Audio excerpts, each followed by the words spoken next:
welcome to Culture of Paint. In this episode, we're going to take a look at what's caught our eye over the last couple of weeks in the miniatures painting world. For our main topic, we're going to discuss all those things we learned from various projects last year and how we're going to apply them to our painting this year. And we'll close out the show, as usual, taking a look at what the hashtag Paint Cultists have been up to. Now, Culture of Paint is aimed at a mature audience, and we might use explicit language and discuss adult themes. Now let's talk about paint.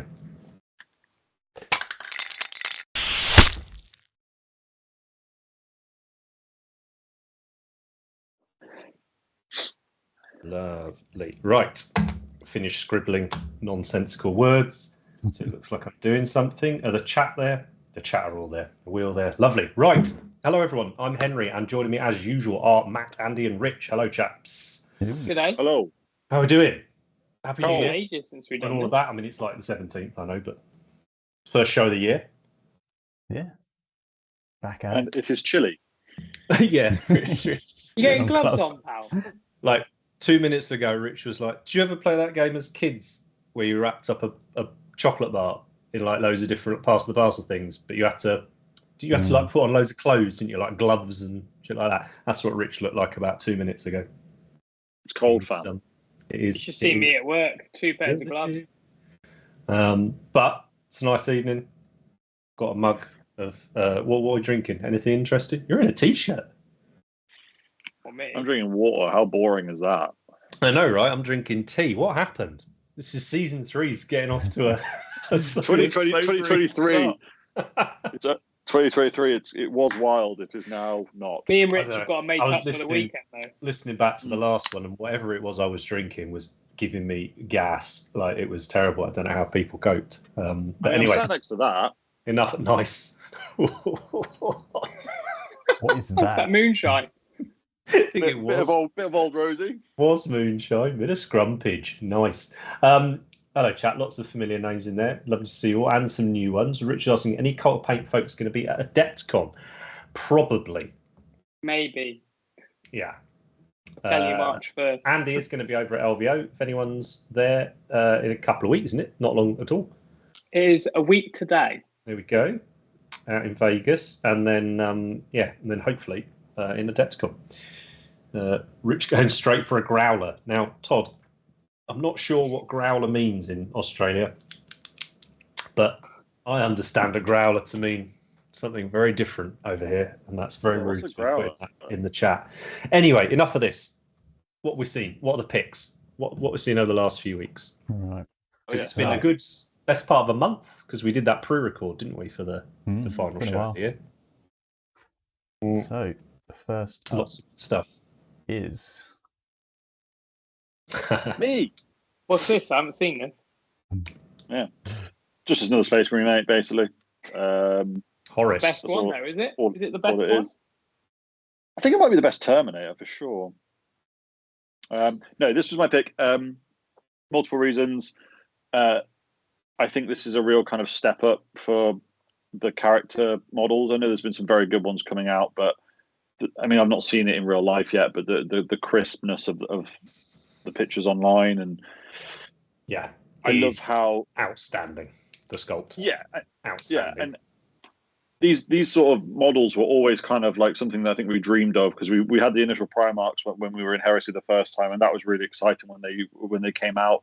And then 40k, you got the Demon Primarchs, and then Guilliman came back, and Horus Ascending is just, it sits lovely in the middle. It's a bit 40k because for me, just because he's big and spiky and scary, but he sits like, for me personally, the 40k Demon Primarchs are a bit much.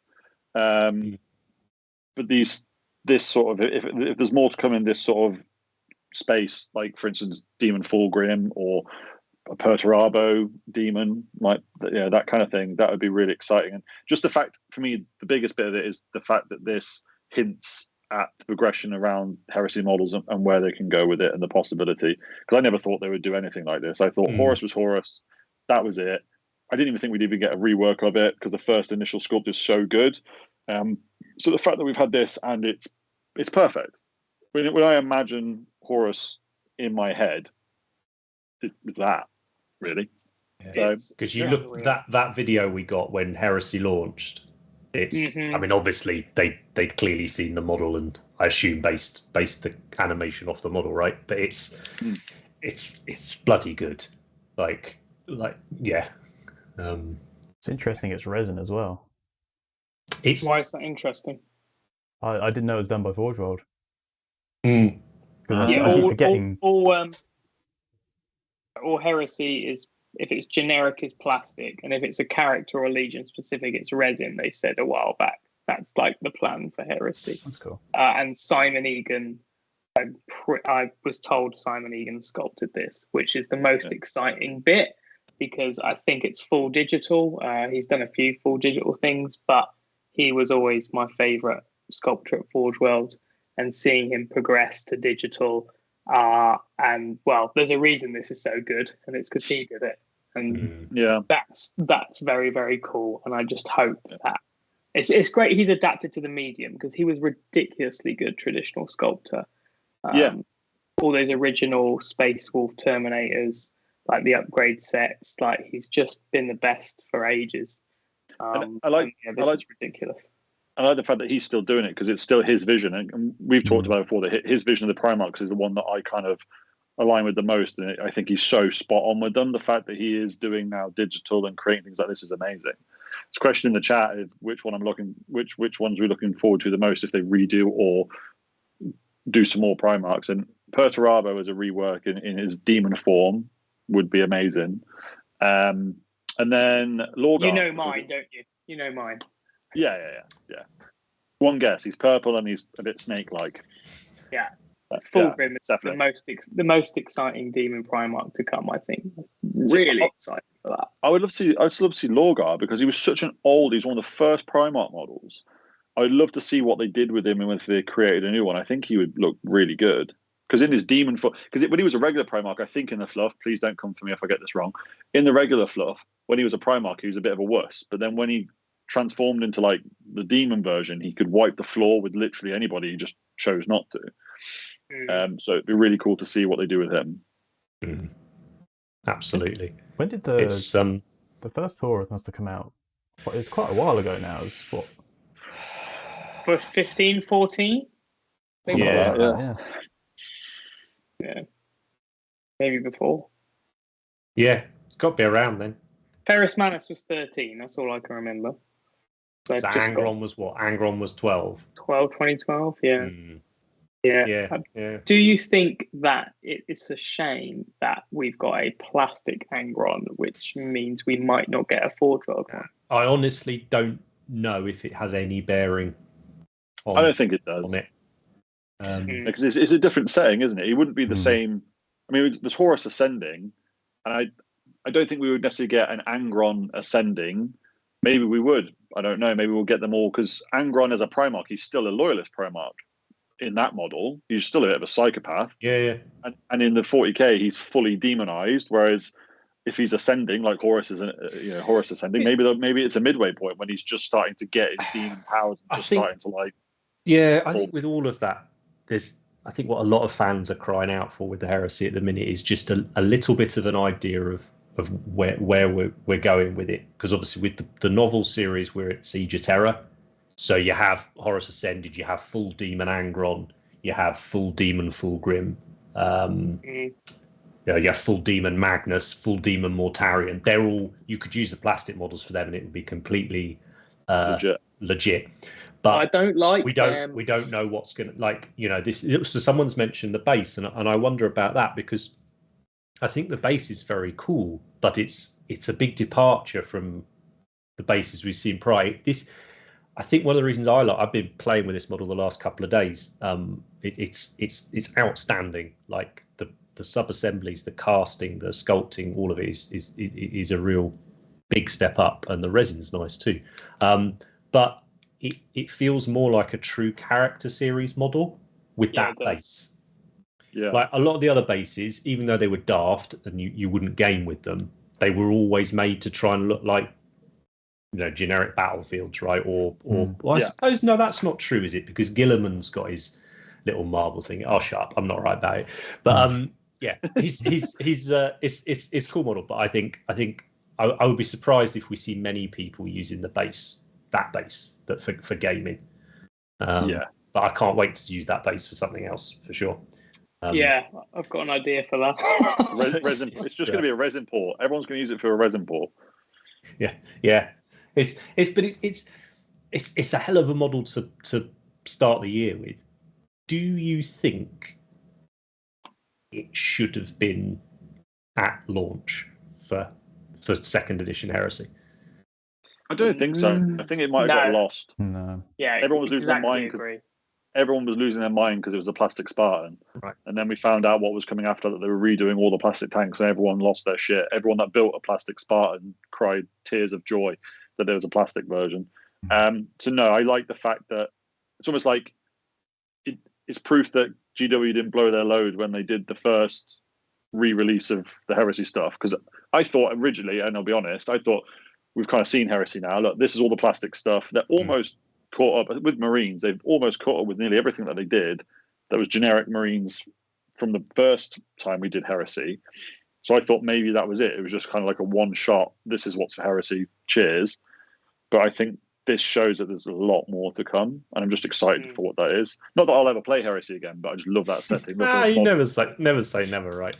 But it's I think it's really cool. If Andy's right and it is Simon Egan again, then that's awesome.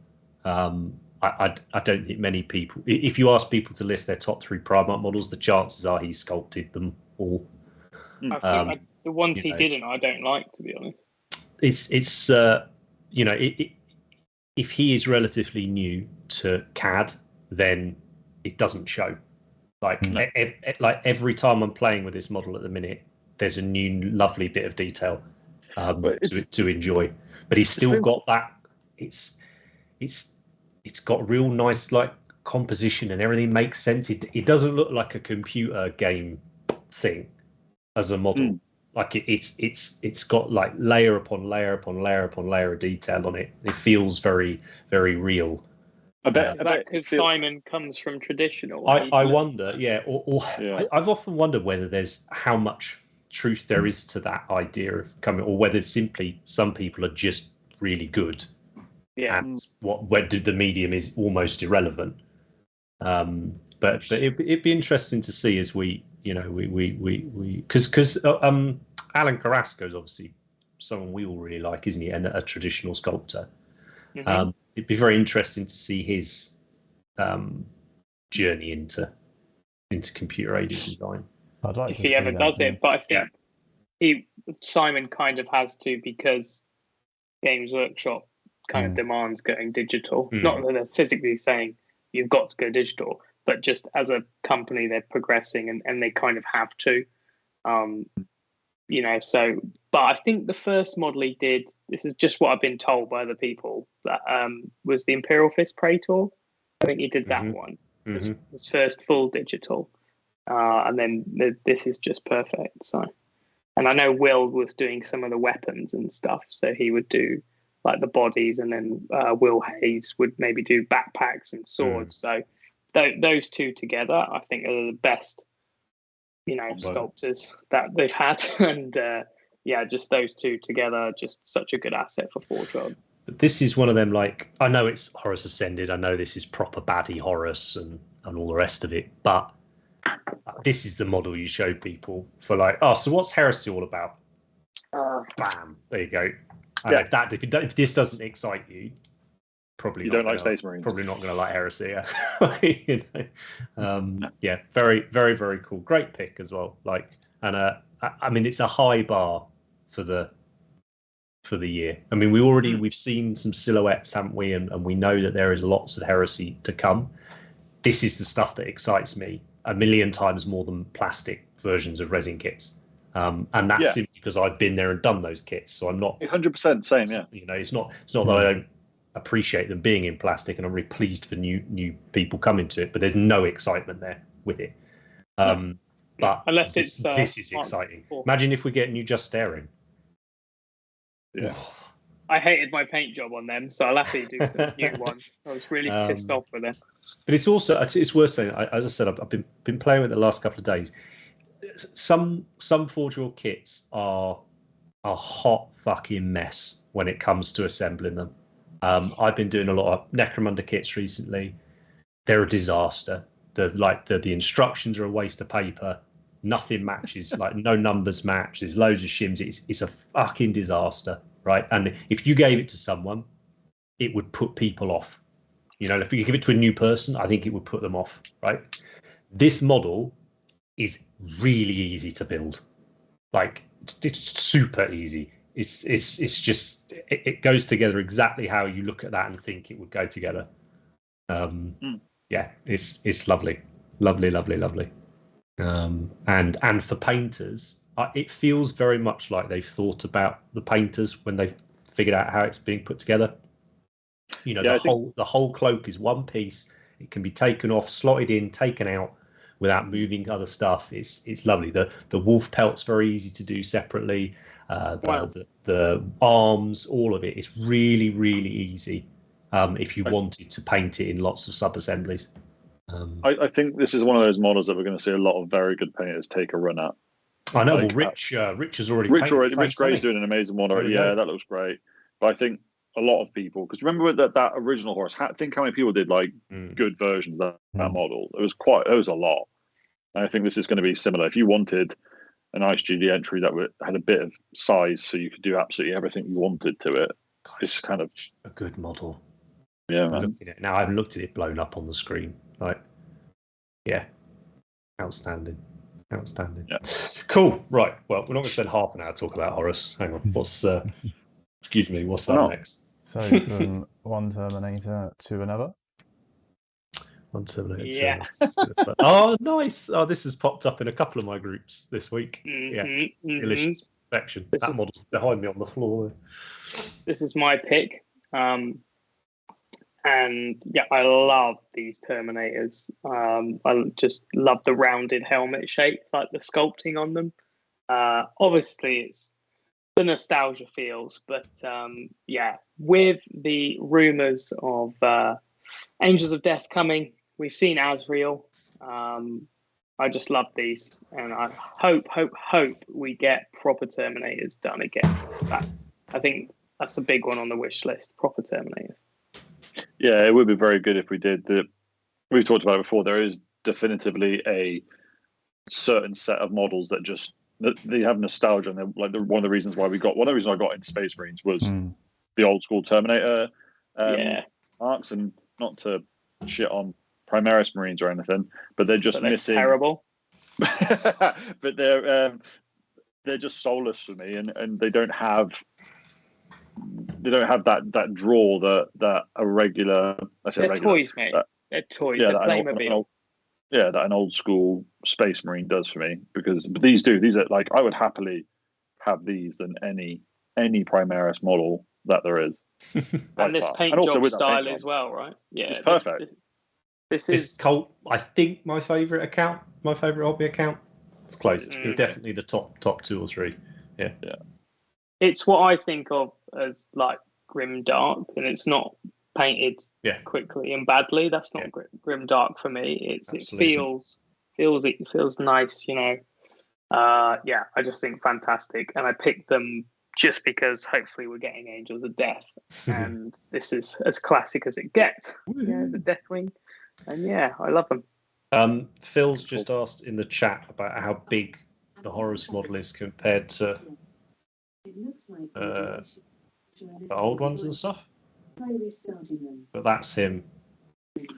Someone's Alexa going off. Yeah, that's mine. Sorry about that. Alexa, shut the fuck up. But that's him without anything stuck on, and he's way bigger than Dawn. So he's a big lad. It's a proper chunky monkey. Sorry about that, everybody. My Alexa decided right now. Haven't used her for 3 weeks. Now's the time to pipe up.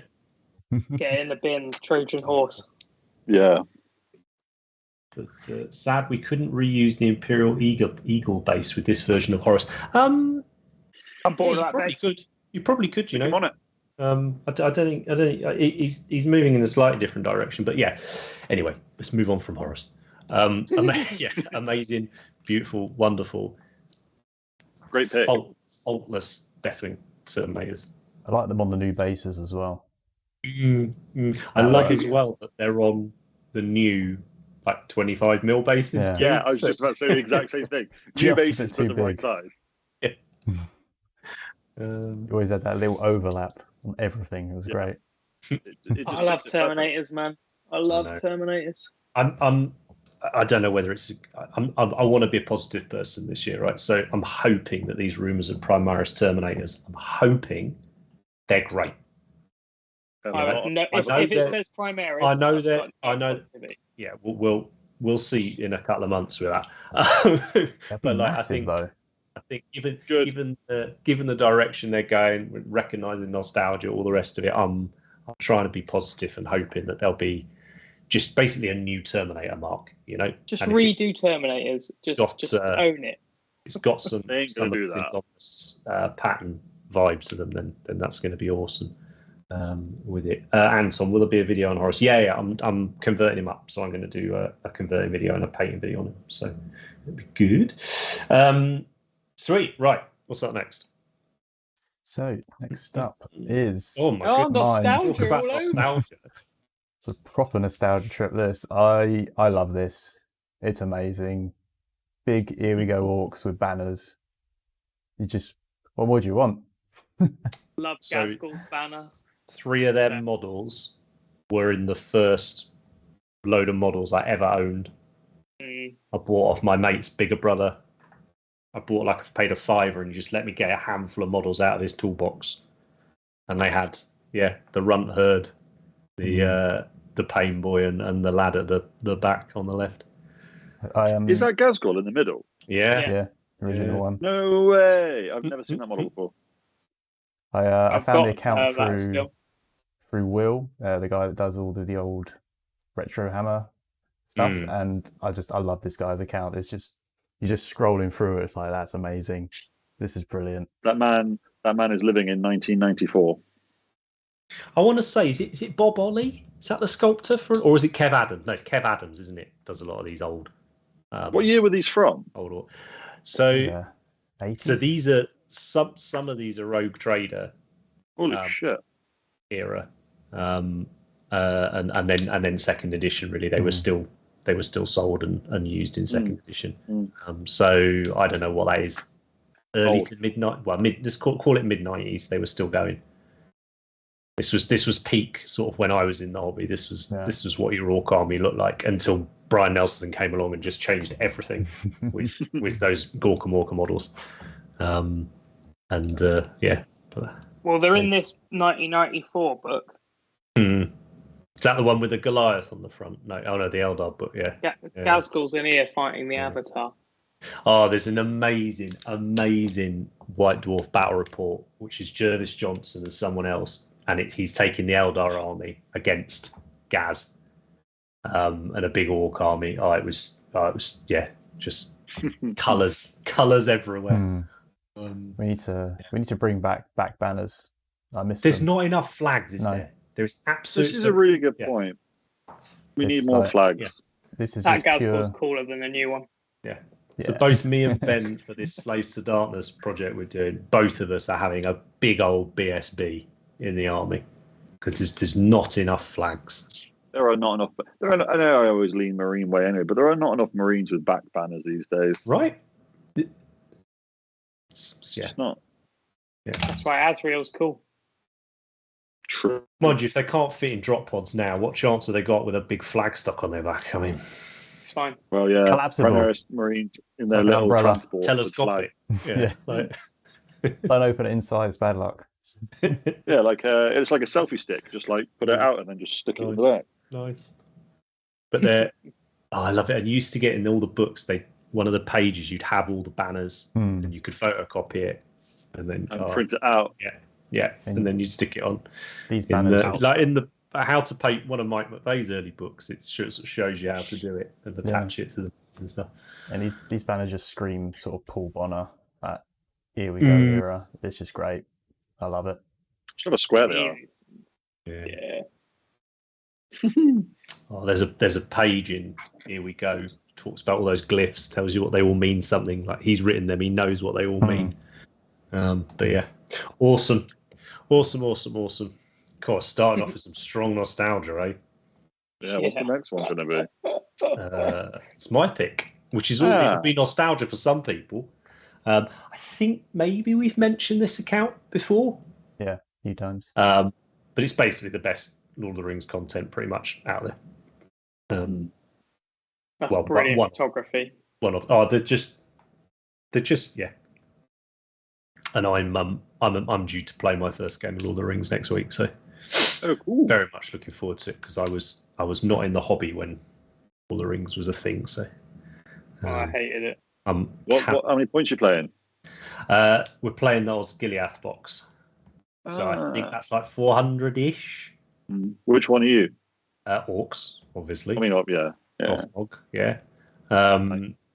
But yeah, very, very excited. But this is the style I'm going to try and paint mine in.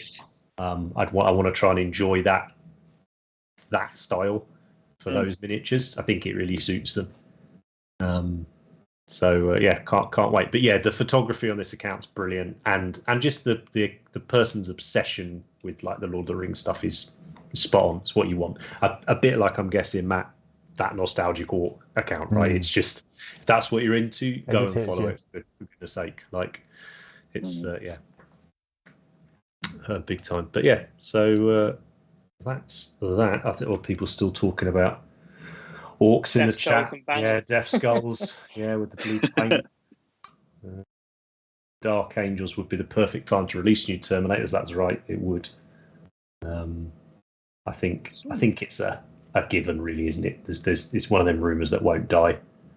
I hope so. So yeah, but we'll see. There's plenty of time to enjoy it. We were saying it's only like middle of January. We're already overwhelmed with how much cool stuff. Oh mate, it's fucking ridiculous. They should calm the fuck down. And that's just workshop, right? Now we've got all the other producers like who thankfully chilled the fuck out over Christmas, and all the rest of it. Can't wait to see what else we're going to see this year. I'm really keen to see what third party. I say third party. What other companies in that fantasy gaming sphere start to do, because feels like 3D printing is really like breathing down their necks now.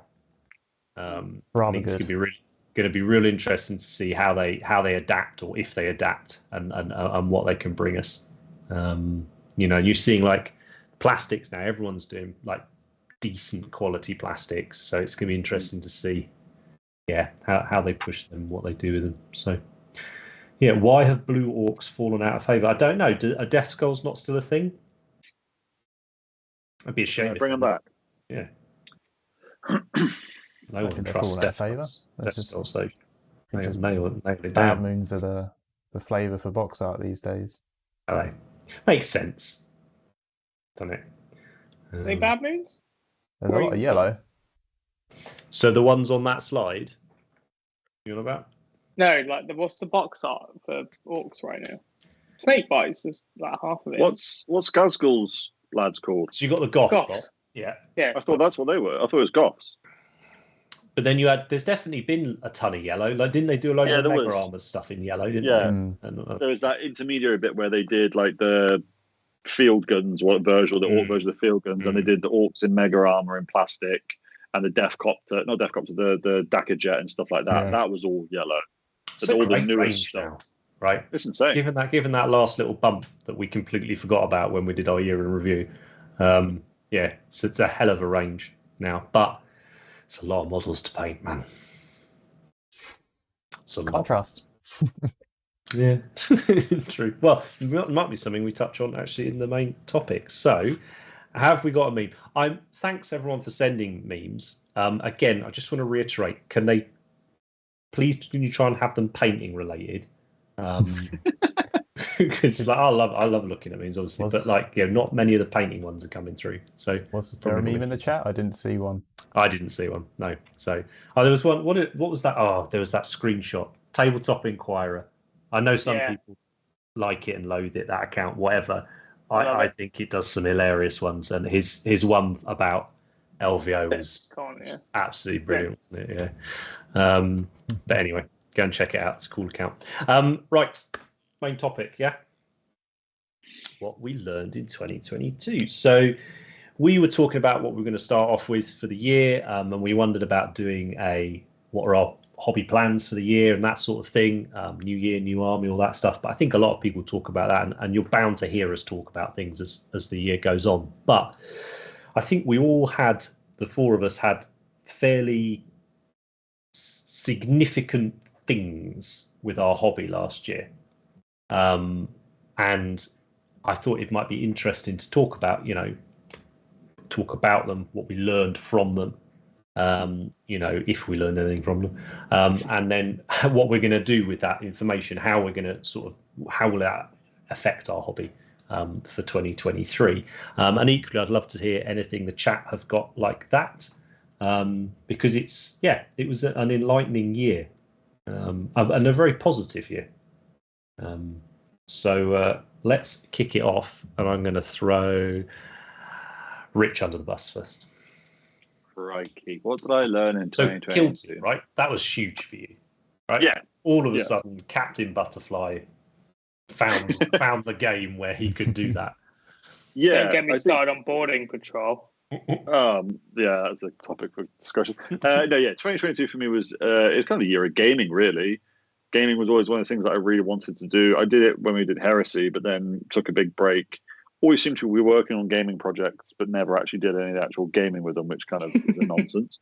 But Kill Team, I think, was the big enabler for me to actually. Everyone knows that I will change my mind two times today about what I want to paint and why. But yeah, Kill Team was a really good. If I wanted to flit onto something and just knock it out in a weekend or a week or 2 weeks or whatever it was, I could do it and then use it for something. So a big bugbear of mine in all the hobby that I've got, and that tons of shit that's lying around, loads of half-finished stuff or loads of stuff that wasn't big enough to play with in an army because there just wasn't enough of it. And it always used to bug me when I never did anything with the things that I painted. And that's not to say that there isn't joy in painting something for the sake of I've sat down and painted this and I've really enjoyed the process. I enjoyed the process, but because I came to the hobby late and I didn't come to it through gaming, I came to it through painting. I think a lot of people who paint now that have painted and hobbied for a very long time, they had that gaming section when they were younger and that they played lots of games. I never had that. I've only played before the last year or so. I only played a half a dozen games of anything Warhammer related in my entire life. So I'd always had that bit missing. So I think for me, a big focus for last year was commit to actually doing something with the models that I've painted. I think if you're entering a painting competition with something, it's got a purpose and you take it to that conclusion. You go to a competition, whether it wins or not is irrelevant. It's for something, you go, you take it there, and that's what it's for. It's done its job. Whereas I think I was missing something in my hobby because I never had that. It felt like it almost felt like it was wasted. I had all these cool ideas for stuff, and they were never painted to competition level, really. So I couldn't really take them to that in any case. So for me, it was paint something for a specific purpose and then use it. And Kill Team, like we said, is a good enabler for that. You don't need a lot of models. There were some fantastic new models for it as well. Also, for me, being pretty dyslexic, rules were always a bit of an issue. The Kill Team rules are simple to understand, but they're also very balanced. So I could talk about Kill Team all day long. But the main thing that I learned this year was the joy of doing something with the models I painted, seeing them on a board. Even if it's once or twice you end up playing with a specific Kill Team. I love the idea of painting them and using them, as well as doing scenery as well. I did 2 whole sets of scenery for Kill Team this year. That was really fun. I'd never painted scenery before, so that was a good experience. But I found and it's continued into this year as well. We had a bit of a mad rush on 40k over the Christmas break, and seeing the models that I've painted on the board really kind of reiterated as well around the different levels. I'm not going to talk too much about that because I think I'm just going to talk about it. But the levels that you paint models that you play with, as opposed to models that you either paint just for yourself or for competition based. I just put a lot of faith in my ability to paint stuff to play with that looks cool. Because a lot of time you'll paint something and you think, oh, it doesn't look great, but then from 2.5 feet away, it does. I think that's the main thing. Yeah, absolutely. I love playing games. Kill Team is amazing, and also into my first competition with it as well. That was a really good way of making myself do it. So I booked in to play in a kill team tournament, having played kill team about 3 times. I was like, right, I've got to get something finished for this, and it was emphasis, right? I've got to learn. It's got to go. And I'd heard a lot of horror stories around gaming competitions and stuff, but everyone there was lovely. It was a fantastic. It's probably one of my favorite hobby memories that I've got, for sure.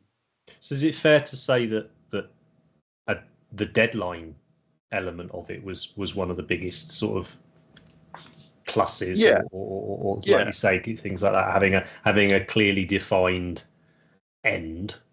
Yeah. But also, like you say, and even if it's not an event deadline, right? But going down the club, you want to have it done. Yeah, like there's playing with unpainted shit. Just it's not my cup of tea, right? I can't do it. I think putting a deadline and sticking to it. Whenever I did my best competition painting, it was always because I was like, shit, I got 3 weeks, got to get it finished. And I just kind of took that and did it with gaming stuff as well. Just put a real definitive deadline on something and said, "Here, I've got to get this finished for this point to play with." Like you said, it didn't have to be a competition. It could literally just be, I'm going to see Ben in Wales. I need to get it done for this weekend so that I can play with it. And the joy of seeing stuff that you've painted, it kind of snowballed, because to start with, I was like, okay, I'll play a bit of Kill Team, won't put too much emphasis into it. And actually, because of all the random things that I painted over the years, I suddenly looked at it when the compendium came out and was like, Jesus Christ, I've already got 5 or 6 kill teams pretty much. I maybe need to tweak 1 or 2 things. And that gave me the options to try different armies whenever I was playing with them, whenever I was playing kill team. And it just really helped me go, actually, I really do enjoy this, and I really enjoy the playing aspect of it. And that's kind of now what I'm focusing on. I'm not saying I'm never going to enter competitions. I probably will at some point. But at the moment, currently, how I feel, there's no real drive for me to paint something for a competition. It's, I want to game with them. Even it's just like, it's not like I want to go to every gaming event that there is. I just want to play with my mates and enjoy that side of the hobby, because it's the social aspect of it as well, is going, seeing all your mates, getting everyone together in one place, spending a weekend together, rolling dice, having a few beers. That's the bit. That's my standouts for this year, doing that kind of stuff. Nice. Someone Keys Mini's saying in the chat, he's basically done the opposite to you.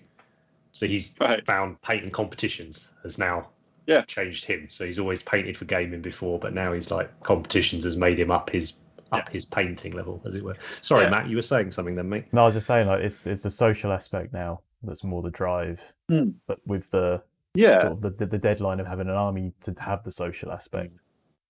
Yeah, and I think if you've got a good hobby group around you that are kind of all on the same page with what they want to do at that time, it really helps, because you spur each other on. And what Keys is saying, I totally get that, and I think it's nice to kind of do that in like peaks and troughs. So like, spend a year just doing gaming stuff and really get into that. But then you will probably eventually get to the point where you've done that to death, and you get maybe a little bit burnt out with it. So then after a year of doing that, thinking, oh, maybe I do actually fancy that competition again, and start picking up something to paint for. Or alternatively, you could meet somewhere in the middle. So I like the idea of, at the moment, of painting a kill team that I can play with, but painting that kill team as well as I can. Yeah. Show off sort of project. Show off and then enter that into maybe Golden Demon one day. And I like the element of the competitions I've been to, that there is a painting competition element to it. Your best painted kill team on the day will get an award for it. And I like that side of it as well. I really enjoy the fact that you can pick up a box of the new models on a Friday, and if you really, really wanted to, you could get it done by Sunday. Or you could go, cool, I'm going to paint all of these as well as I can. There's only 6 of them. It's achievable. It feels like whatever you paint, you can almost play with these days, which is my biggest problem, being the world's worst butterfly, is I would go, right, I really want to play, but I need 1,000 points or something. That's never going to happen. So that's what I was going to ask. So you've now, your little group is now trying a little bit of 40k out, and so larger games, right? Larger miniature count games. Yeah. How are you finding it? Like, given what you think you've learned from last year, how are you finding that transition? I think it's just, I've got to be really clear on the level that I want to paint those minis. So if we're playing kill team, I think don't want to jinx it, but I think I've actually got a bit better at judging what I'm actually going to be able to get completed or not. Whereas before I was like, I'm going to paint 2,000 points of Eldar, and they're all going to have 4-edge highlights, and it's going to be the best thing I've ever done. It's just not fucking going to happen. It's being realistic with yourself. If you can do that, all power to you. But that's just not my hobby. That's just not me. But I think making sure that you pick a scheme that works, make sure that you test it out, that you're happy with it. Even just do a test unit and just say, okay, yeah, this is really doable. Look for something that's striking but simple, and yeah, just with the people around you that are doing it, just really stick to it. Like me and Andy over Christmas, I painted just about 1,000 points of Necrons in just over a month, which for me is unheard of. So I think, yeah, deadlines. I think incrementally as well. So we didn't go, right, we're all going to paint 2,000 point armies. It was, right, we're all going to pay 1,000 points. This is the date that we're going to hang out. Everyone's going to be there. This is the date to get it done by. And just even that, like taking the odd day off work and for a holiday and just sitting and painting all day. And then it was just the weekend just gone, and we were all at Firestorm. There's 6 of us there, and all 6 of us, every single model of every single person's arm was all painted, and we were on 3 boards all in a line. And it just looked fucking epic. That's cool.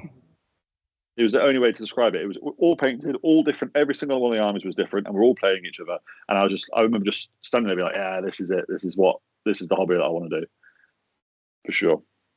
Yeah, that's really nice. That's yeah. Well, I'm glad, mate, and I'm looking forward to seeing.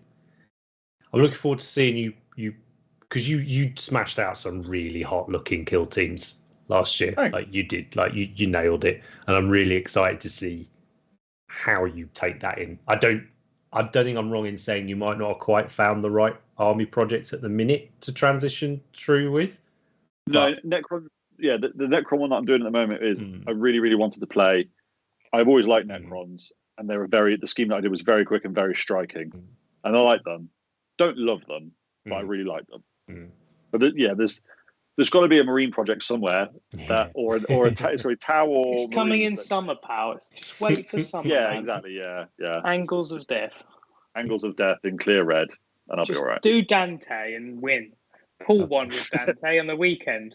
So that's true. He killed everything.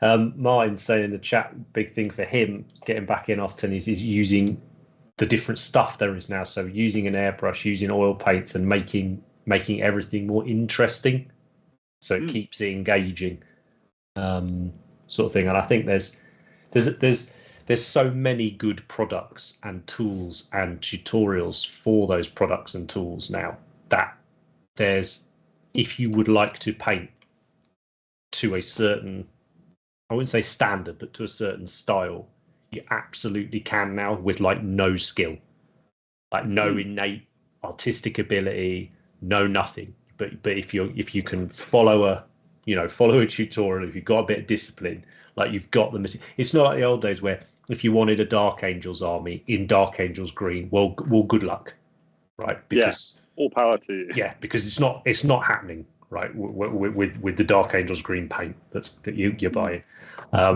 But now it's a lot more sort of doable, which is awesome. And again, things like contrast, even if you knock it down another level, where you're saying, Rich, at least it's nice, it's amazing when everybody's painted their stuff, right? Yeah. We are lucky in that we have gaming groups that are all excellent, really excellent painters. Yeah, we are. And I think sometimes you forget it. You really do. Yeah, right. But that's because that's what we enjoy. But things like contrast paint, all the easily accessible rattle cans, bits and bobs like that. It's painting. Hopefully, is no longer too much of a chore for people. But you wouldn't be listening to this podcast if you thought painting was a chore. So don't do that. But yeah, people looking forward to lots of kill teams. Boarding actions, 500 point forces are more chunkable. That's a good phrase, Liam. So I was getting livid in the chat. Come on. I was getting so pissed off. Let's get into it. Everyone's like, I'm in the chat and I'm reading, and everyone's like, "Oh yeah, I can do boarding action because then I can just do 500 points of this new army." I was like, piss off. Just get a proper army done. That's one thing. And just stop using it as an excuse to butterfly. Like, Perfect. just play 40k properly with boarding action shit.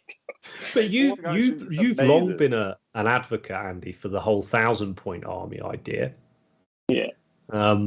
Like, it's not too much of a stretch, is it, down to 500? Like, and the ones I've seen just look like old second edition armies. It's just like a walker, a character, and 2 units. It's fine, mate, but it's enabling. It's an enabler, all right. Yeah, we but it's bearing perfect. in mind Gateway. we've been playing 40k for like 3 weeks, and there's already a new thing. I'm like, we've just started 40k. I know it is 40k, but yeah, now boarding action sounds cool. But I've just painted 13 bikes, so I don't want to play. That's why you're pissed off. Everything that you like playing with is really flyy and quick, and you can't use it in boarding action. Yeah, I can't get a falcon in there. I'm not interested. But I actually, but genuinely, with the joy I've got from doing an army, it'd be really cool to do another army that is 500 points that I could do in a month for YouTube or something like that. Red Corsairs or something. Love them. Yeah. So.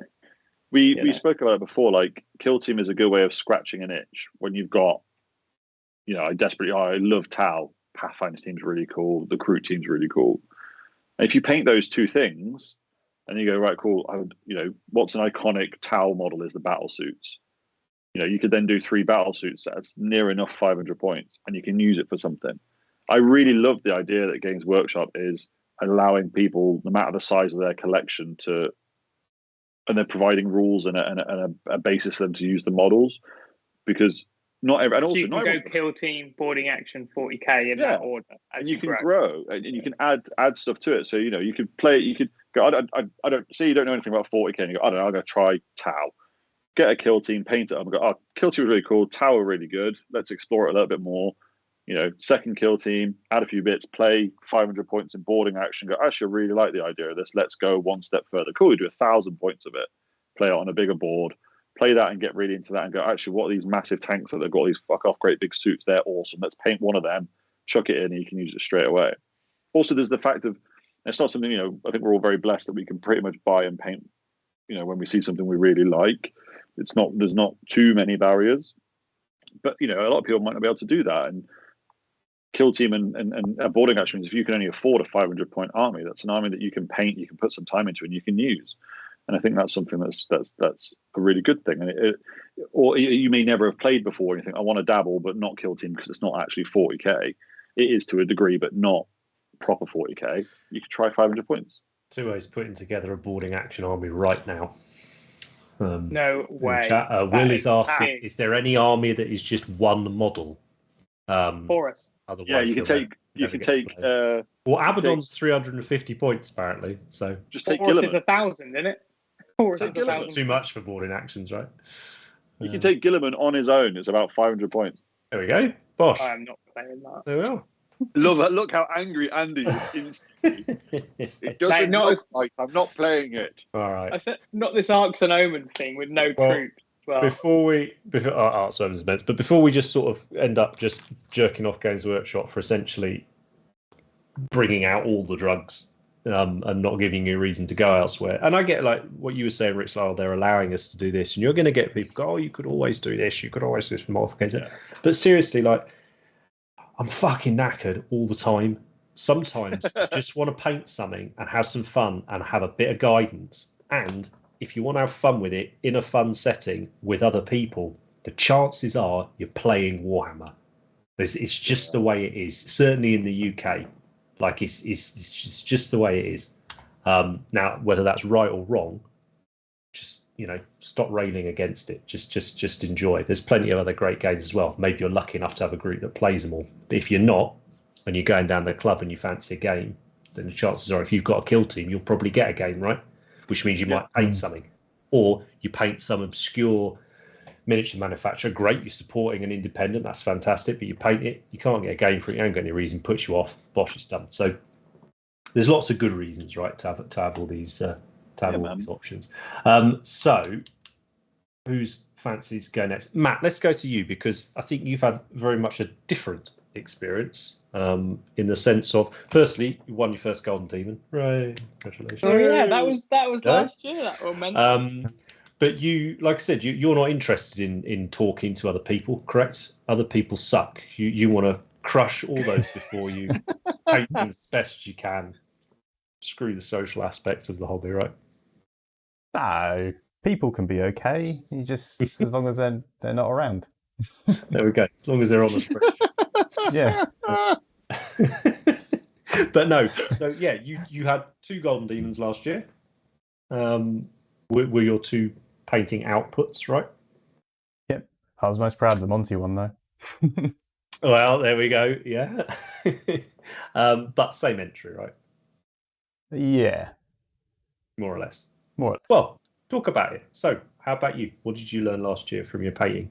So I want to focus. Well, last year I did 2 things, but I found that I liked the end result, but I didn't particularly enjoy the process as much as I wanted to. I found myself sort of scrambling a lot and not procrastinating and not really planning or preparing and just sort of throwing crap at it and just hoping that it sticks in some way. And yeah, there's just not a way to, if you want to do those like intense, like singular projects, I think you just have to plan a lot better and prepare.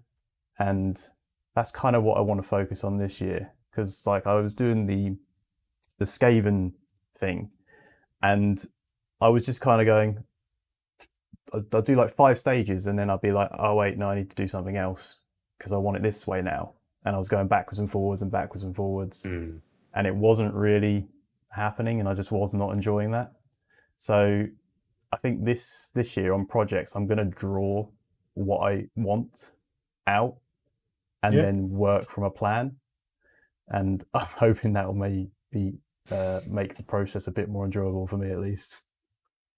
But that makes a lot of sense, right? It's a hell of a commitment to work on one project for 6 months or longer, right? And yeah, as you say, it's a lot easier to scribble something out on a piece of paper and change your mind than it is to change it on the model. I guess there's a risk there though of not necessarily procrastinating, but potentially sort of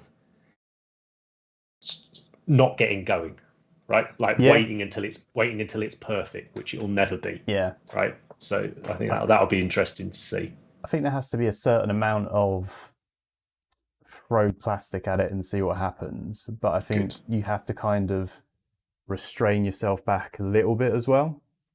Like the Skaven. There's a lot of spreadsheet love in the chat, by the way. There's a lot. Yeah, I mean, loving it. Yeah. Yeah, it's great. Everyone's just chatting spreadsheets. My Reddit account is now recommending r/Excel, and it's like, oh, you might be interested in this formula, and I'm like, no, it doesn't. I don't want pivot tables and all that crap. I was born into Excel, yeah. Don't need that nonsense. So you had the two projects, and obviously you had the high of getting the award with one of them, and then you had not getting an award at the first competition you went to with the other one.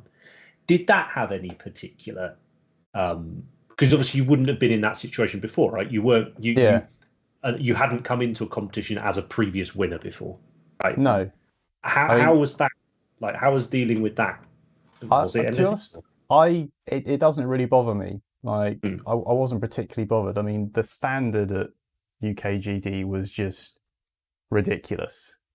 So, like, going into it, I was just like, cool, I've done the best that I know I can do.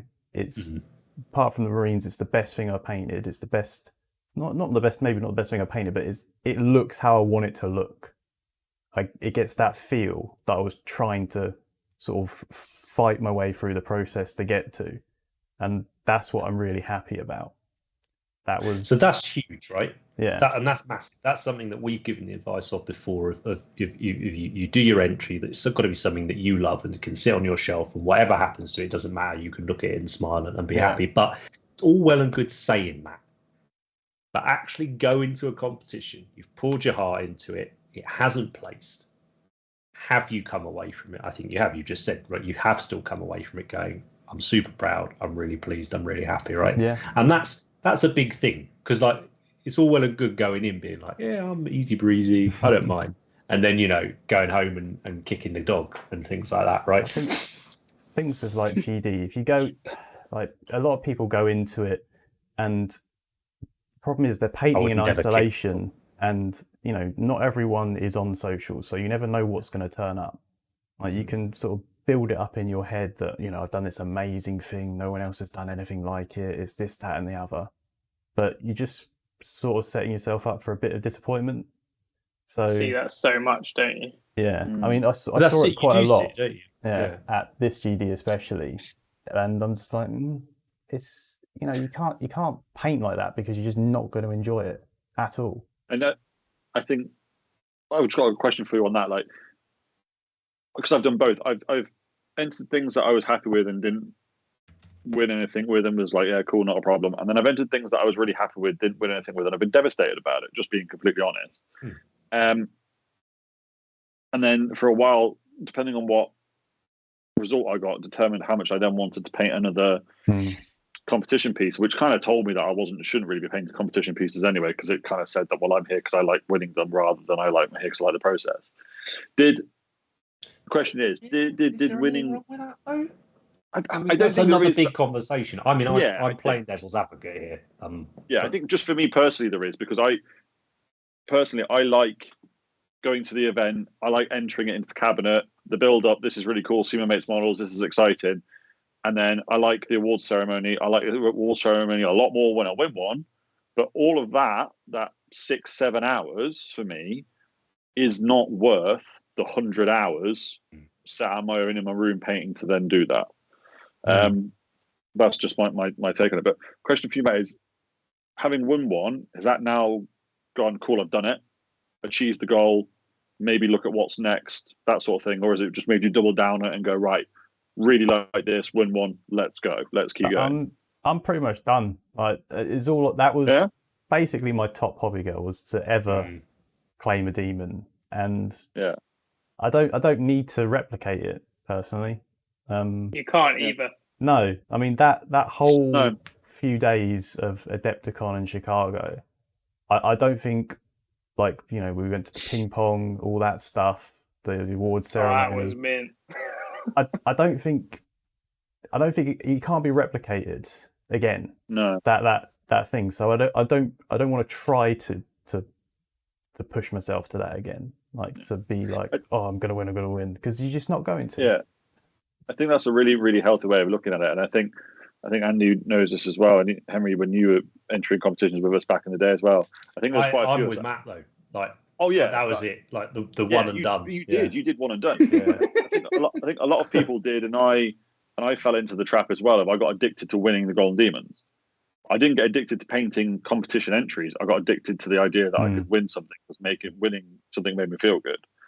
And I think a lot of people can fall into that trap a little bit of, I really like this, I want to win another one, and they end up, blunderbussing entries in the hope that they're then going to actually score a win with it, rather than go, actually, all this time I'm just going to go bang and put it into one entry and make it as good as it can be. Whether I win or not is irrelevant. So it's actually really interesting and really cool, I think, that you've set yourself a goal and gone, cool, done that, tick, what's the next one? Yeah, because I could push myself if I really wanted to maybe scrape a demon again if I really push, but I think I would really, I can't see myself enjoying trying to do that. I'd rather every time know that I've painted something I enjoy, and be like, I've done the best I can do, or I've won up to my last piece personally. I was going to say, is that important to you? I know I'll talk for Andy, but I know Andy, often when you and me chat, you hate the idea of stagnation with anything. Like you really, it drives you to improve on everything you do, right? Like, is that something for you, Matt, or is there a little bit more of just enjoy the project, and if you learn something new, great, but learning something new could be as simple as planning better, right? Yeah. Rather than executing a technique better or whatever. I would like to get better at certain aspects of like techniques. Like, I would like to try to really get into non-metallics because I cannot do it for the life of me.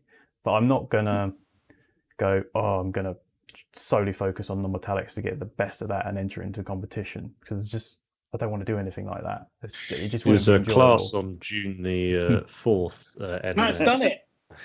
And I learned a lot in that class, and it's changed the way I looked at non-metallics, and I'm getting better at it. But I'm not at a point where I can confidently do on something I want to paint as well as I can. If that makes sense. Absolutely. Will's asking in the chat, do you think approaching it with the mindset of painting to win a demon helped you achieve it? No, because I wasn't going there to win. I just wanted to paint the best thing I could, and it just so happened that that was something they picked, which, that was cool. I think it's a really, really interesting kind of topic of where people go when they achieve like a hobby goal, specifically around competition painting. Because for me, it was always, I would love to win a golden demon, win one, and then went, okay, I really like this, and kept going. But now I've completely stepped away from that. But then, Andy, I know you've kind of consistently always been like, I really like the process. I really want to get better, and I really like the entering. It's almost like for you, the entering bit is like an afterthought. It's you like the process of sitting and painting something. Like the day to day, I'm going to paint this as well as I possibly can because it'll be better than the last thing I painted. And I think when we were painting religiously for Golden Demons back in the day, that's where I always fell down. Whereas I would, that was the bit that I fucking hated. So I don't go, all right, it's 2 weeks till the competition. I'm going to smash something out in the hopes that I get it. We talked about it, and we talked about it, and it's almost like if you don't like the process, the 100 hours sat painting it, then there's an argument that maybe you shouldn't be doing it. I think an episode on it. I was going to say there's tons of episodes is there in this side of it, but I think it's really nice that we're able to, that Matt's had that experience last year, though. We can talk to you about it like that. It was a bit of a double whammy as well, because obviously, like I won the demon, but I was actually more surprised and more happy that I won the silver and standard at Monty. Yeah, that I was so happy with that, because everything in the ambient painting category I was in, nothing was really GW. They had these massive dioramas and they had displays of loads of stuff, and I just had my one little tiny scathing thing that I shoved in the corner away from everything else and kind of hid it behind something else, because I was just like, oh, there it is. Yeah, mate, I'm with you. My favorite thing I've ever won was the kill team. Best painted kill team at the tournament that I went to. I didn't give a toss about my Golden Demons anymore. I'm like, this is great. But yeah, no, planning and preparation for 2023 is my goal. Nice. I think that's planning is key, right? Interesting comment there. I discovered I don't like painting. I like finishing a paint job. Yeah, that's a whole episode. Wish I was like that. Right. Speaking of winning competitions, Andy, I don't know if that was a big thing for you last year, whether it was a big learning point. What were your take homes from 22? So the competition scene opened back up. Finally after a couple of years, sat there working on entries and stuff. That opens up. But then you also have got yourself that Eldar army. Yeah. So what about, how did it work out for you? There you go. Got a picture. Done it. Well, I guess because you're talking about competitions, I'll start with that, and then because that was the early part of the year, and then I've ended kind of with the army painting. But I was just thinking about everything you're talking about just then, and I definitely think 2022 I probably did some of my biggest flops for competitions. And what I thought about this recently, and there was two big pieces I did in 2022, and one was the diorama with the vampires in, and the other one was Techless, and both of those pieces I really don't like very strongly unhappy with them. and then just I tried really hard, and I went outside my comfort zone, which is a massive positive. But there were really big errors that I'm just very unhappy with. And the thing, I don't mind too much, because when I did the snow for my diorama, I just went completely wrong. It formed this crusty film. I don't know if you remember the pictures, but I was chiseling it off. Right. So, and everyone's like, "Oh, the snow's a bit shit," and I'm like, "Yeah, I know." You know, say you get a dollop of red paint on the forehead of your model, and you know it's there, and someone goes, "You got a bit of red on your thing." You're like, "Yeah." It felt like that, and it was difficult, because you shouldn't be defensive, but you know, when you hate your own work and everyone tells you it's shit, it's difficult. Yeah, it's pretty savage. Yeah, but so when I was doing that diorama, I've not really talked about this, but when I was doing that diorama, it was so fucked. I was thinking about binning it, and I was about a week away from flying, and I was like, just persevere. Like, it's not going to be as good as you want now, but the minis I was very happy with, and I still think they're some of the best miniatures I've painted. Probably the best miniatures, but the overall scene didn't really work. But however, I did my first diorama, and I did push myself. It was so even though it isn't fantastic, it did well, and whatever. I learned a lot from it. But I also had the same thing with Techless. I was very ambitious with that, and it was just very, very difficult. And I kept repainting it, and it just resulted in not the level I wanted to be. So I just wasn't very happy with competition painting in 2022. Not with the outcome anyway, but not the outcome of the results, the outcome of the product. And I think the satisfaction, right? Would that be fair? You didn't take a huge amount of satisfaction from that. I did, in a way, because I look at the vampire in the diorama, and I really like that vampire. And I think if that was a single mini on a base, I'd be really stoked with it. And I look at the photos of the individual figures, and I'm really happy with what I did on that. But the overall piece just isn't quite there. But I did learn I love dioramas, and I like pushing myself. These were pieces that I was very much learning on, but wasn't very successful with, in my opinion. Just taking that forward into next year, I want to paint, fewer pieces to a better level. I think that's the most important thing. And that will go on into my army painting, which is the opposite end. But I need to give myself time for, if I come up with those errors or something like that, I can do something else. Techless, I wasn't even going to enter, but I thought I might as well bring it to show. And I knew I wasn't going to get anything for it, but I still had that little bit of disappointment when I didn't, even though I knew. I was like, I know I'm not getting anything, but you still have that should have done better, really. That what if thing. What if I just had that I should have done better feeling. Still feel positive, but all I felt was you should have done better. That was kind of the overall feeling with competition stuff. And I almost feel like skipping a couple years to learn and practice and spend longer on a piece, like 2 years on a piece or something like that. I think I'm at a point now where I'd rather paint one piece spot on that I'm really proud of than have a few okay ones. I think that's where I'm heading. But having said that, I've got 2 project ideas. One's for Golden Demon, one's for Monty, but it is only one project for each, and I'm very excited about them as projects. And I would do them whether there's a competition or not, because I think the ideas are cool. But I haven't bought my ticket to Adepticon, because if it is not good enough and not ready, I'm not going. So I'm going to be strong, and I'm not going to go with something rushed. I will paint, and if it comes into March and it's looking good, then I will buy my ticket and go. But I'm not going to do what I've done in the past and rush and things like that. So quite a lot of discipline, actually. And it's interesting talking about you guys. The discipline for me is not entering. And I'm finding that hard, because I've been going to myself, I think I should not enter this year.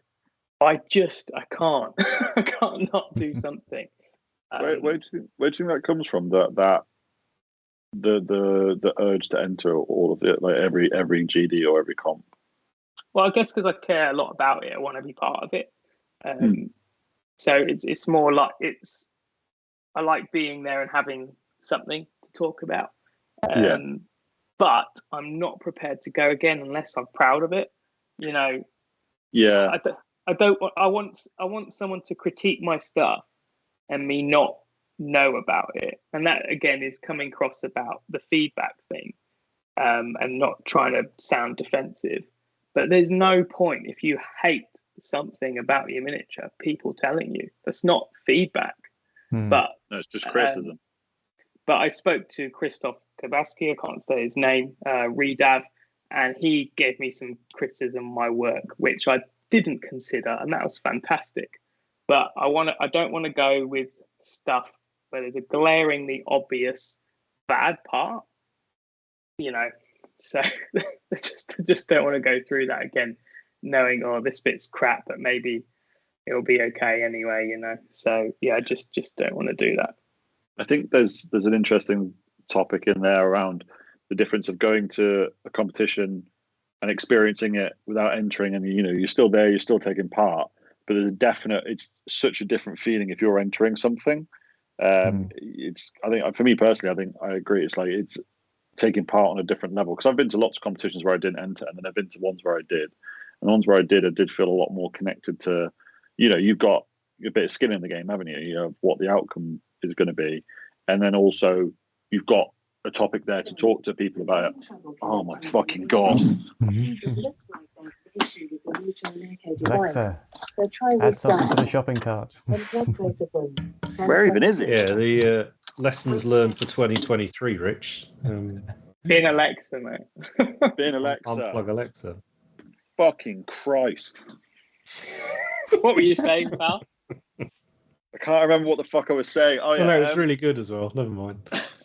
Sorry. It was about the difference between going to a competition with something to enter and feeling like you're part of it, as opposed to just going and being there to sort of chat hobby, which is a great experience anyway. But I agree with what you were saying about it. It is different. And once you've been and entered, going and not entering, it's not as good. Yeah, I think I enjoy it so much, but I need to go with something that I'm just really happy with, and there's no point in going with worse pieces. No. So yeah, I don't want to talk about it too much, but I got my worst ever result at Monty, and that kind of sucked. And it's cool, it's the way it goes. You can't win them all, that stuff. But I was like, okay, you know, that it's hard to feel good when you get your worst result. You've got to take it, and you've got to take swings and roundabouts and stuff like that. But I feel I worked really hard and got my worst result. So I was like, okay, that's not great. But what I think from that is, you know, pick one piece and really think about what's cool, what's interesting, and just go for it on that. And that's my plan for Monty. So I've got a piece I've wanted to do for a couple of years. I've got it booked in to be made, and yeah, I will paint it when it arrives. And if I don't finish it in time, I won't bring it. I've just got to get that discipline. But I genuinely feel time goes so quickly that I could happily skip a year or two. I think a big one as well is Golden Demons come around too quick, because they've done a 6-month gap, and I was gutted when I found out about that, because I was just hoping for a whole year, you know. So we'll see if I enter. I will, but when I do, hopefully I'll be happy, I think. But that goes into, I guess, the gaming stuff, because on the flip side, even though I felt I didn't achieve, you know, I wasn't happy with what I achieved competitions, I finally actually got an army on the table. And I think the thing I learned with both things is I need to do fewer display projects to a high level for satisfaction, and then I need to do gaming stuff to a lower level so they actually get completed. So it's like pushing them, you know, either way. So I've got to raise my game on my display projects, and I've got to drop my standard on the gaming stuff. So you're happy with one and the other one gets done. And I feel I've achieved that with the Eldar. So, I've got a decent block. I really want to just carry on with this project, but I think as we do content, I think I need to do something other than Eldar or people will get bored. But for sure, I will carry on with this project. And I've learned absolutely heaps from painting the Citadel army, and it's been really great to not fail it. I didn't finish the Sons of Horus, I didn't finish the Lumineth. There's a couple other armies I started and I just didn't finish, and that feels awful. And you get to feel guilty too. And I think even when I started this Elder, I felt a bit of guilt because I was like, man, you can't do another failure. You're starting another one. You just can't fail. I think I called the first video on Patreon, we cannot fail, which is actually a line from Eldar. That's what they say in Dawn of War. But I was just determined to get this done. And it just needed intensity. And I think that's kind of how I work. And I've learned when I do a project, I think I need to come at it intensely and not think about anything else. So I've just did 2 months solid of Eldar, nothing else, just going full ham. And that's what's got it done. And it's just up to a level now where I'm playing games, played 4 games so far. It's been super fun. And I've got so many models I want to add to this, which is super cool to just have, the enthusiasm to add a bunch more, but that can be slow now. I think that's the main thing is paint your army stuff simpler so you actually have it done, make it achievable. I want to paint my display stuff a little bit better. I think that's the crux of it. Shout out to Ryan Allen here. His mechanical army looked amazing on the table. Bright red with cream just looked pretty incredible on the snow thing. Neither of us had snow bases though. But it was cool. Really, really cool. I played 4 games so far, a couple against Rich, one with Ben and one with Ryan. So that's been great. Fab. Well, so plenty learned then. Yeah. Got to try harder. I think it's you've been talking about a lot of this obviously over on Patreon when you're doing the things, but it's nice to talk about it more as a whole. I think this is kind of why I wanted to do this topic rather than, as I said, all about what we're going to do this year. I think a bit of reflection is important. It also feels a little bit like it was a significant year for all of us with our hobby, which is nice. I don't know whether that's because we're older, whether that's because we've come out of lockdown, whether that's fluke. I don't know, but it was. It felt really poignant to do it, and I'm sure everyone can relate to at least something one of you guys has said. And judging by the chat, yes, definitely. So I wanted to touch where Todd in the chat is saying, let me scroll. Oh, I can scroll up. Okay. Have you guys set reasonable and attainable hobby goals for the year? And if so, what are you trying to aim for this year? No. Not attainable. Not attainable. Absolutely not attainable.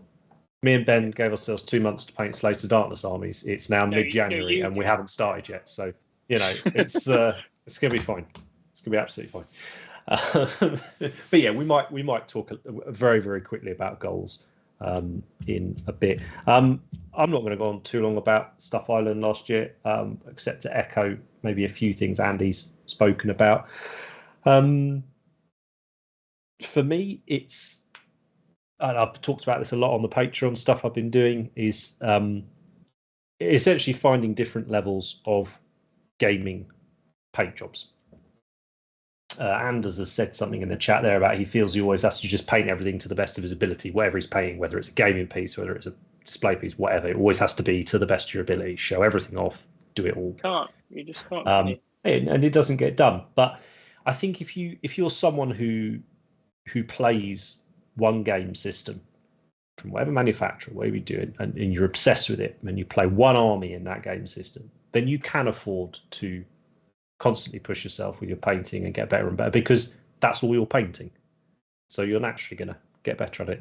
If you're someone who likes playing multi-systems or likes playing multiple armies for a system, it's going to become really challenging to do it. And so I think the big thing for me was, again, gaming a lot more this year, much like Andy did and Rich did, particularly last year. Enjoying that social aspect, enjoying that reason to get stuff painted, but also realizing that when you're in the club, when you're in the kitchen, or wherever you're playing the games under normal lighting, you're 3 foot away, you can't see a lot of stuff. And I'd always, army painting's always been my thing. I love it. I love, I would take an armies on parade type thing any day, over an individual miniature type thing. But I'm learning that there's more and more and more to creating a good looking army. And it's not as simple as color choices, different levels of contrast, things like that. It's putting in the effort in the right places as well. And it's not necessarily the places I always thought it was. So one of the big things I've found that's helped me speed things up a bit is, and I've been playing a lot more skirmish games, but is finding models that I like but that I don't love, painting them quick and seeing if I like that game. And if I do like that game, then look at them ones that I love and consider putting a little bit more effort into them. I'm not talking like vast differences, but I'm talking like 80% compared to like 100% of what I want it to look like. I particularly found that with painting test models. We tease Rich about test models, army test models, or the rest of it. But something I'd found, I would do a model for a YouTube tutorial or whatever, and I would paint it to a certain level, and then I would want to revisit that project in 3 or 4 months' time, and I couldn't replicate it. Wow. Which was really aggravating. Yeah. And it's because what I've painted wasn't a test model. It was what the thing was going to look like. I wasn't testing anything. Right, I was doing it. So what I started doing was painting these test models to, as I say, sort of 70 to 80% of what I would paint the actual models to. So I was genuinely using them as test models. It was a case of, do these colors work together? Yes, they do. Do I need to execute these colors to the nth degree to figure out that they do work? No, I don't. Stop wasting your time doing that. That was monumental for me with the Guardian. Right. That was so important, painting one Guardian. But it was like you were saying, it was more of a test of what can I get away with. So it was testing it and not doing hardly any painting, and then sitting with it to go, is that enough? Because there was no edge highlights, no this, no that, all those things I think I have to do. And then I just kept looking at my desk, and I was like, yeah, that's mint. Let's go. So monumental. And you did the same with the slaves. It's a trap, isn't it? It's a real trap to fall into of you paint your test model better than you're going to paint the rest of the army, because you're painting it in isolation as an individual miniature. You're not probably, other than a character model, you're probably not going to do that for your army. And that might be, sorry, Rich, go on. No, sorry, I was just going to jump in on that one and say, I think an element of that might be as well, if it's a brand new army that you've never painted before, you're excited for it, you want to make it look good. Or if it's a brand new range that there's never been before, the idea of painting it to a higher level is just, that's how I found it. If I did a test model, I would go, that's only one, fuck it, I'll put some edge highlights on this bit, or fuck it, I'll do this bit here. That isn't realistic, but it's so tempting. Good. They're always too good. Yeah. Like your Iand and Wraith we looked at the other day, and it's really good. And an army would be But that's incredible. why Kill Team works great, isn't it? That's why Kill Team works great for Rich, because he's able to execute that that level. I think as well, it's what I was finding is as I said, it's about levels for me now of gaming pieces. And by gaming pieces, I mean stuff that I might play a game with, stuff that I'm not painting to go to a competition with, right? So I'm just lumping that in as gaming models. But I'm almost feeling now like if I'm going to play a game a lot, often, I'm going to travel with these miniatures a lot, blah, blah, blah, I'm not really pushing myself on them now. They are just getting painted and they're fine. And I think maybe that's sort of what your Eldar army is a bit, Andy? I don't know, but I don't. Well, I don't think you and me have exactly the same opinions on. No, something I was going to say was one thing that's been really important to me is not being so precious about the paint job. So you're not scared, because I've spent months and years on models and gamed with them, right? But you're moving them all careful and you're like, oh, don't want to ruin the paint. And the way I've done my Eldar, if I scratch the paint, I can just put it back. It's fine. But it's been amazing to not be scared. Have you consciously? So I've only done this maybe the last month. I've now consciously started painting certain things on my gaming models that I know I can fix if I scratch them. Yeah, or I do things, and that's been quite fun, right? Whole army. So what was it? So the reason that the ones that I'm gaming with, I want to paint to a simpler level, is because I want to get them painted for the next gaming session at the club, right? And it's far more important. The joy I will get out of those models is hanging out with my friends at the club, creating stories, whether it's on the table, whether it's beating friends, whether it's getting beaten. That's the joy of that project, not the painting itself. But I would still like a show-off army. I would like to flex a little bit. I don't use social media very much, but I ought to, and I want to show stuff off more. But I'm not going to do that with an army I'm going to play with all the time. So now I'm starting to look at systems and things of collections and models. Heresy, right? I don't particularly want to play Heresy, right?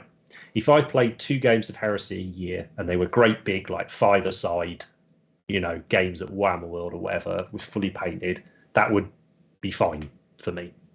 I want to spend my time at the club gaming with things like Necromunda, hopefully Lord of the Rings, War Master, things like that. The stuff I want to play, not something like Heresy. But I'm absolutely desperate to paint a Marine army.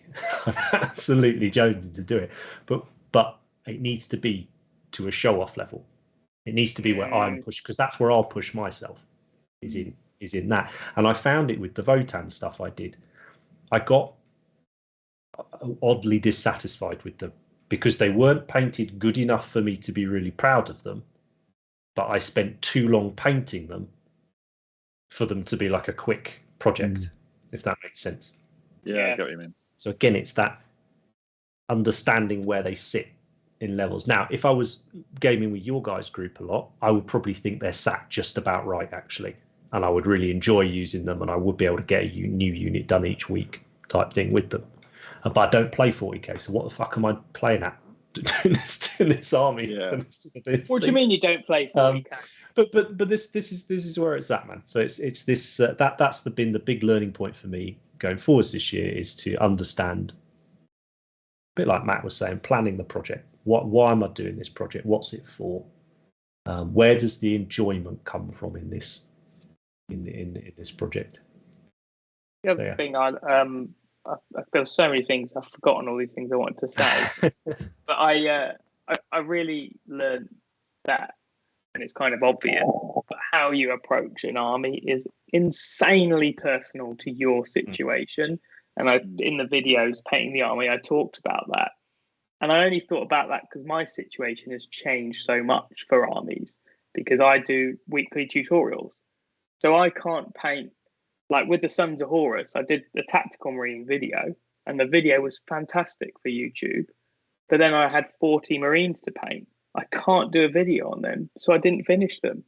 And that's my unique situation. I just can't. I can't spend time repeating stuff because that isn't a video. It's, with the Eldar stuff, I did, how to do Dark Reapers, and I got 5 done in a week, so that was fine. But like 40 Tactical Marines, I just cannot do it. And that's my situation. But then I thought, oh man, so many people have so many things going on. Like I have 2 hours a week to paint. So there shouldn't be pressures on those people to edge highlight everything. Right? I get 2 hours a week, so no. So you just have to adapt. And I just think, never give in to pressures of how you should paint something. It's what you like, what you want to do, and what you can. And that's something we're going to talk about as a whole individual episode, I think, is this perceived idea of what this mythical how you should paint an army or how you should paint whatever it is. I just got to mention one. I'm loving this one comment Shirley's Miniatures made. I painted my Blood Bowl team to the absolute best of my ability, then spent 2 seasons rubbing all the paint off. So fair play, good effort. So yeah, I've just seen the time, so let's wrap this one up.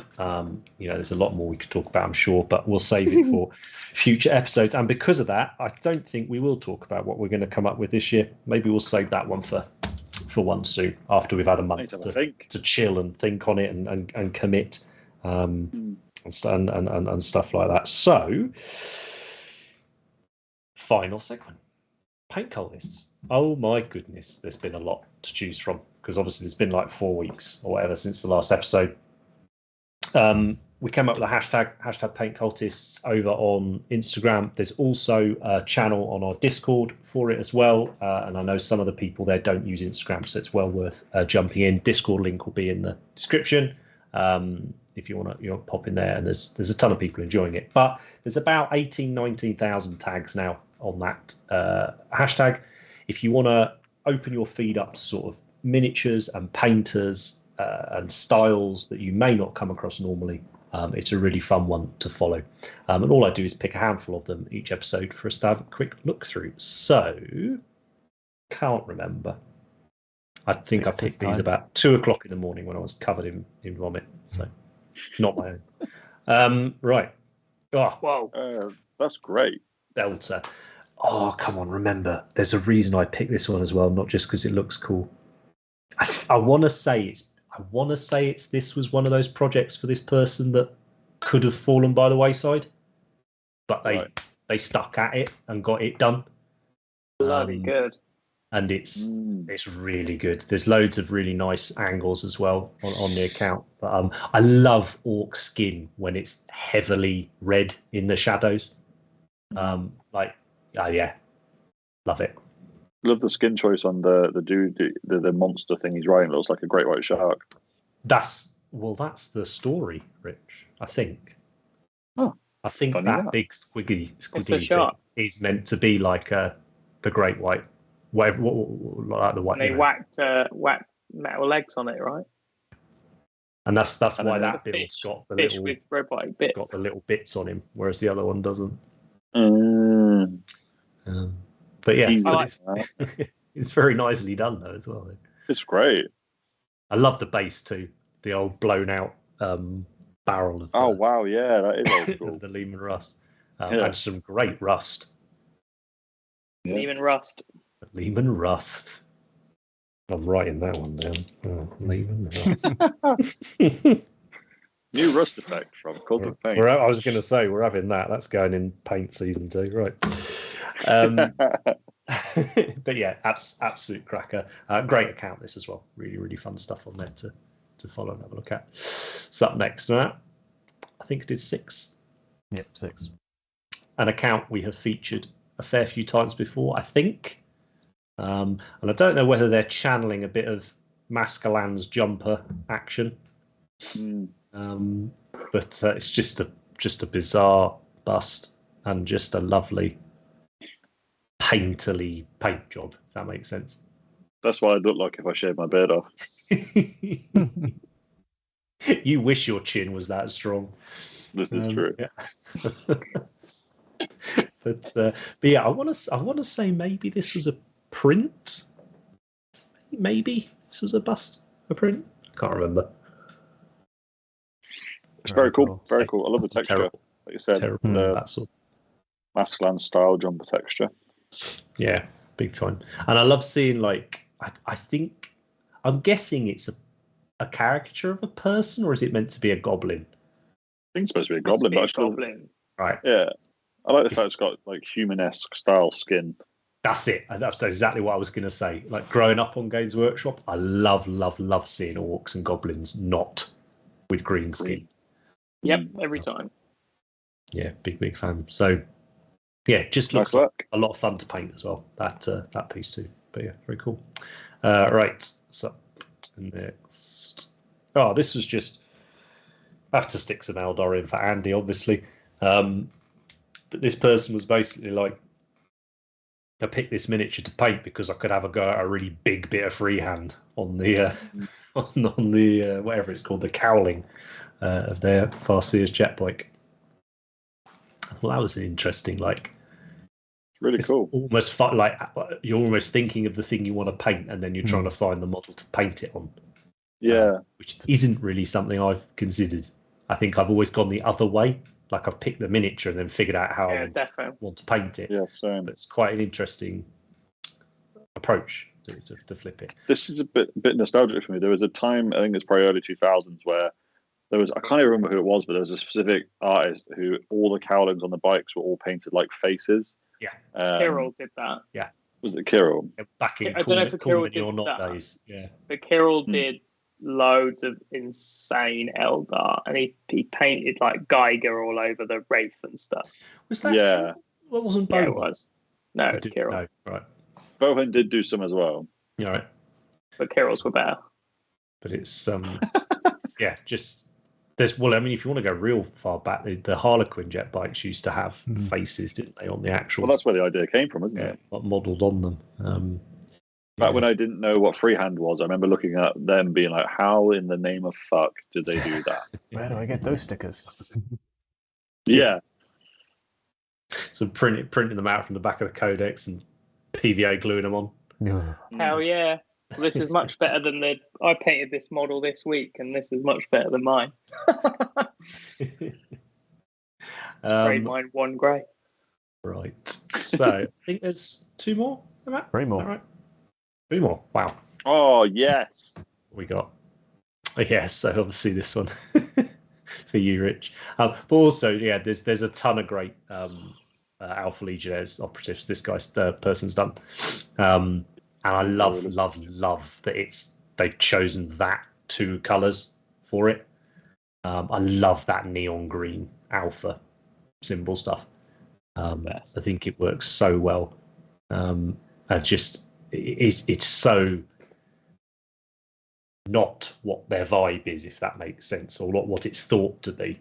Then they've got these big neon signs. I'm a big fan of the Alpha and the chains and things as well. You see that the transfers fluorescent green in it. So yeah. But it's a very second edition sort of design. Proper job. Yeah. The yellow around the eyes is great too. But also, I mean, just glossing over the fact that they painted scales on the entire fucking thing as well. Psychopath. Nope. Psychopath. Fair play, eh? It looks amazing, and it's the best and only loyalist Space Marine Legion, so fair play. Also, this is zoomed way in, right? I bet you this looks flipping brilliant, like, to game with. You know what I mean? Like, stands up. You can see the scale. Stands up, zoomed in, but then stands up. I reckon that would still pop on the board. Turquoise, isn't it? Best colour. Agreed. All right. So our next map. Oh, that's terrifying. A nice bit of Lovecraft, and it's tiny. Great username. From what I can gather. I could think he called it a micro bust or something. I mean, Earthworm Jim has had a terrible day in this. Did we talk about Earthworm Jim? Yeah, we were. Yeah. Okay, because that was weird. Brilliant cartoon. Earthworm Jim on crack. Not Earthworm Jim though. This is, I forget. Anyway, yeah, some Lovecraft stuff.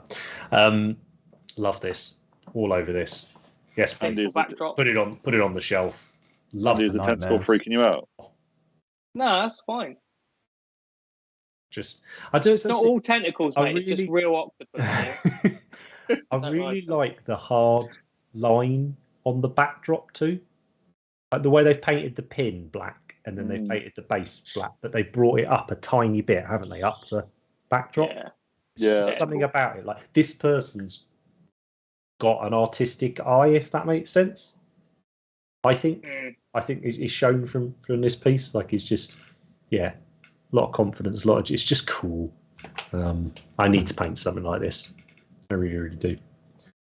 That's 40k Patrick. That's God. Yeah, that is 40k Patrick from SpongeBob. Right, it's that. Or Geiger Patrick. Is that it, Matt? I think Last that's one. it. No, it's not. It's the last one. Oh, and here we go. This one just That's jumped out cool. when I was scrolling through. Like it really popped. Yes, it's on a black background, which helps, but it's also just super cool. Well, he did that diorama, right? That really cool Tau battle suit, like, and the dude sat outside the suit chilling. Oh, was that this account?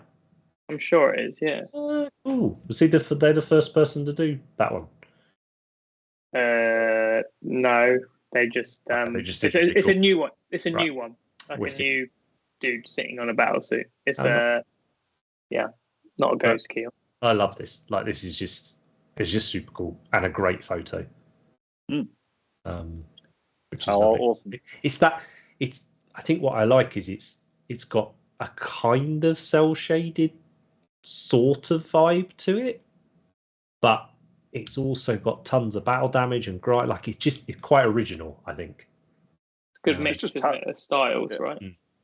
Tau weathered looked awesome anyway. But it's like Grim, you look Grim at Dark with OSL. whatever the gun's called. I don't know what it's fucking called. Big Tau gun. Is it a pulse? Probably a pulse something. Burst cannon. No, something? that's the ion rifle. Oh, is it? isn't Oh, there we go. It's not an Oh, iron. that's But the burst cannon's on the left, and then that one. yeah, the gun. The yellow gun that's on. Yeah, there. the other one's a gun as well. How cool is that? Like, how nicely painted is that gun? Like, it's just super interesting. Green is cool. I really like it. Really, really like it. So that is that. So sorry for running a tiny bit long for this one, guys. It'll take us a couple of episodes to get back in the flow. Could have done another hour, couldn't we? With all of it, I know, right? As usual, if you want to get in touch with us at all, we're on all the various socials. Please feel free if you think there's accounts for people that we need to take a look at, or if there's topics you'd like us to discuss, get in touch because we've got ideas for this year. We've got a few little tweaks we want to make, but we're still going to try and stick to this fortnightly nattering, and people seem to enjoy it. So I think as long as you are, we will keep doing it. So if you're watching this back, all the usual, like, subscribe, that kind of thing, it makes a big difference to us. Andy, Matt, Rich, thanks as ever for joining me. I hope you enjoyed it.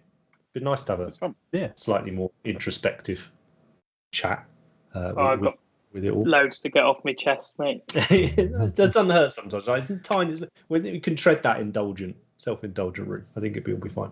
Most of all, thanks, chat. You're legends. It makes it 10 times more fun having you all there to do it. So, thanks, chaps. Thanks, chat. We'll see you next time. Take care. Bye.